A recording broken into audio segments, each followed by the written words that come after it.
नमस्कार मित्रांनो, आपल्या निसर्ग प्रवास आणि मनोरंजन या यूट्यूब चॅनलवर आपले मनपूर्वक स्वागत. आज आपण चाललो आहोत महाराष्ट्रातील एक अत्यंत पवित्र, ऐतिहासिक आणि निसर्गरम्य ठिकाण शिखर शिंगणापूरला.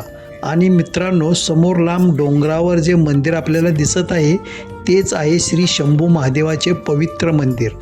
सातारा जिल्ह्यातील माण तालुक्यात सातारा आणि सोलापूर जिल्ह्याच्या सीमेच्या परिसरात वसलेले हे शिखर शिंगणापूर गाव श्री शंभू महादेवाच्या मंदिरामुळे संपूर्ण महाराष्ट्रात प्रसिद्ध आहे.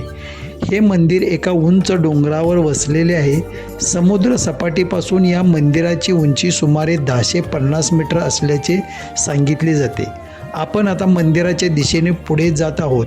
इथला परिसर पाहिला तर एक गोष्ट लक्षात येते, आजूबाजूला डोंगर, झाडी आणि अतिशय शांत वातावरण. शहरातील धावपळीपासून दूर आल्यावर या ठिकाणी मनाला एक वेगळीच शांतता मिळते. मित्रांनो, शंभू महादेव हे महाराष्ट्रातील अनेक कुटुंबाचे कुलदैवत आहे आणि भोसले घराण्याचे हे कुलदैवत मानले जाते. छत्रपती शिवाजी महाराज आणि त्यांचे कुटुंबीय या ठिकाणी महादेवाच्या दर्शनासाठी येत असत, अशी ऐतिहासिक परंपरा सांगितली जाते. मालोजी राजे भोसले देखील आपल्या परिवारासह येथे दर्शनासाठी येत असत.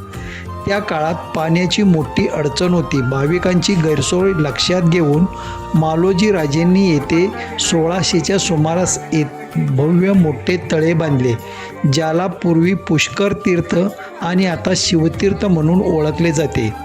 आता आपण मंदिराच्या अगदी जवळ आलो आहोत. इथून मंदिराचा परिसर आणखी सुंदर दिसत आहे. या मंदिराभोवती दगडी तटबंदी आहे आणि मंदिराच्या आवारात 5 मोठ्या नंदीच्या मूर्ती पाहायला मिळतात.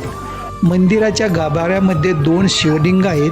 भक्तांच्या श्रद्धेनुसार त्यांना शिवपार्वतीचे प्रतीक मानले जाते. आता आपण मंदिराच्या प्रवेशद्वाराकडे जात आहोत. मंदिराच्या परिसरात अनेक दीपमाळा आहेत. तसेच मंदिराच्या स्थापत्यकलेमध्ये सुंदर नक्षीकाम पाहायला मिळते.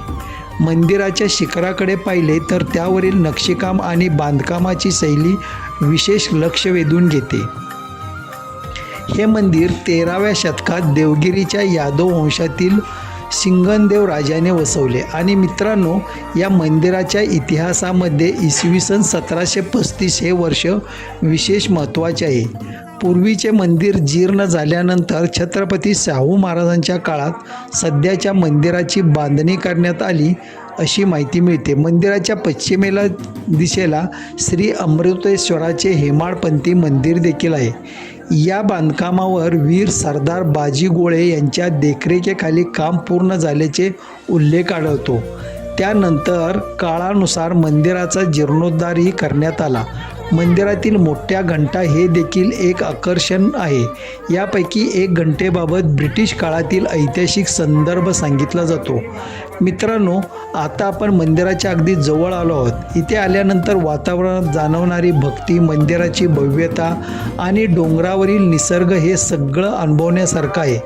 या मंदिरापर्यंत पोहोचण्यासाठी जवळपास 400 पायऱ्या चढून जाव्या लागते. म्हणूनच महादेवाच्या दर्शनासाठी हा प्रवास स्वतःमध्ये एक वेगळाच अनुभव आहे. शिखर शिंगणापूरची सर्वात प्रसिद्ध आणि वैशिष्ट्यपूर्ण परंपरा म्हणजे चैत्र महिन्यातील यात्रा आणि शंभू महादेव पार्वती विवाह सोहळा.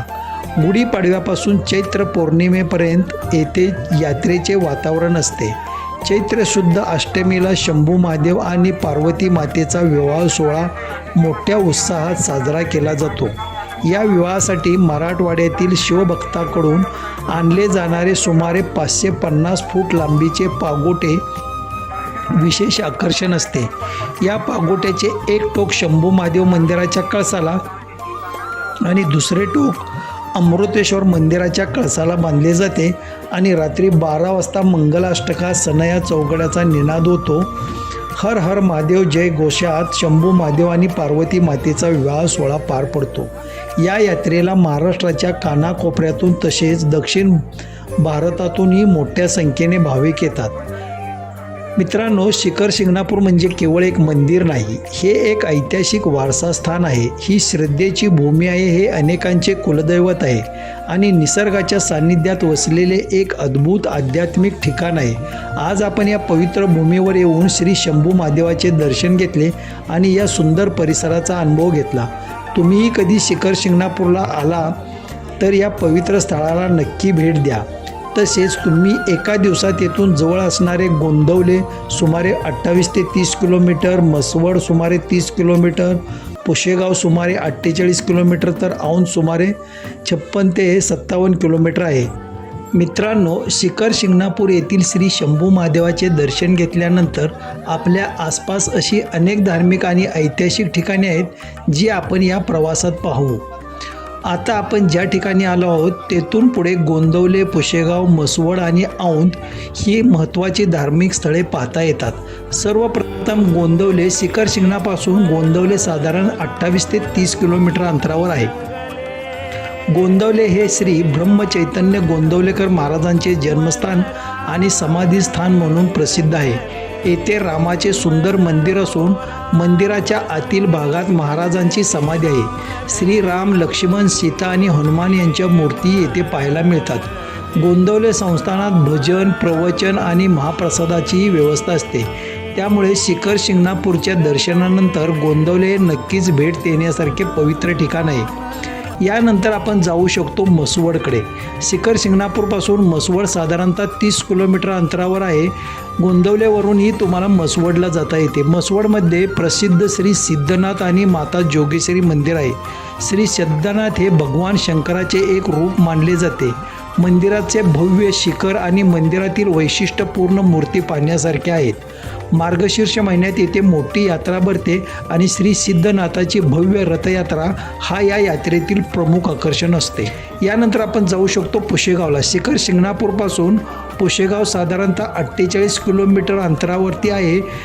पुशेगाव हे पंढरपूर सातारा या रोडवरती येते. हे श्री सेवागिरी महाराजांच्या समाधीस्थानामुळे प्रसिद्ध आहे.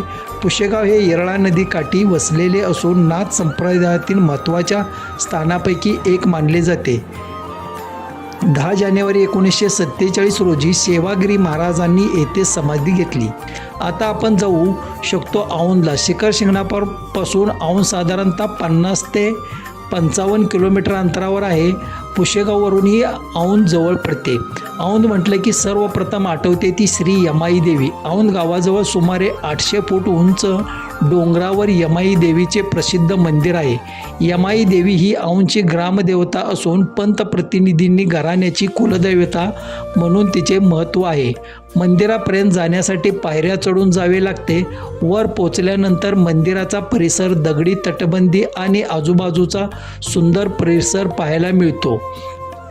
औंधमध्ये केवळ यमाई देवीचे मंदिर नाही तर प्रसिद्ध भवानी संग्रहालय आहे. या संग्रहालयामध्ये चित्र, शिल्पे, विविध कलावस्तू, शस्त्रे आणि दुर्मिळ ग्रंथाचा मोठा संग्रह आहे. म्हणजेच मित्रांनो, शिखर शिंगणापूर, गोंदवले, म्हसवड, पुशेगाव, औंध असा धार्मिक आणि ऐतिहासिक प्रवास केला तर एका प्रवासामध्ये आपल्याला महाराष्ट्रातील अनेक श्रद्धास्थळाचे दर्शन घेता येते. शंभू महादेवाचे दर्शन, गोंदवलेकर महाराजांची समाधी, म्हसवडचे सिद्धनाथ जोगेश्वरी मंदिर, सेवागिरी महाराजांचे पवित्र स्थान आणि औंधची यमाई देवी ही सर्व ठिकाणे आपल्या महाराष्ट्राच्या समृद्ध धार्मिक आणि सांस्कृतिक परंपरेची ओळख करून देतात. म्हणूनच मित्रांनो, तुम्ही शिखर शिंगणापूरला दर्शनासाठी येणार असाल तर वेळ काढून या आसपासच्या पवित्र स्थळांनाही नक्की भेट द्या. हर हर महादेव. श्रीराम जय राम, जय जय राम. श्री सेवागिरी महाराज की जय. श्री सिद्धनाथ महाराज की जय. जय यमाई माता. मित्रांनो, तुम्हाला हा व्हिडिओ आवडला असेल तर व्हिडिओला लाईक करा, आपल्या मित्रपरिवारासोबत शेअर करा आणि आपल्या निसर्ग प्रवास व मनोरंजन या यूट्यूब चॅनेलला सबस्क्राईब करायला विसरू नका. पुन्हा भेटूया अशाच एका सुंदर आणि ऐतिहासिक ठिकाणी. तोपर्यंत हर हर महादेव.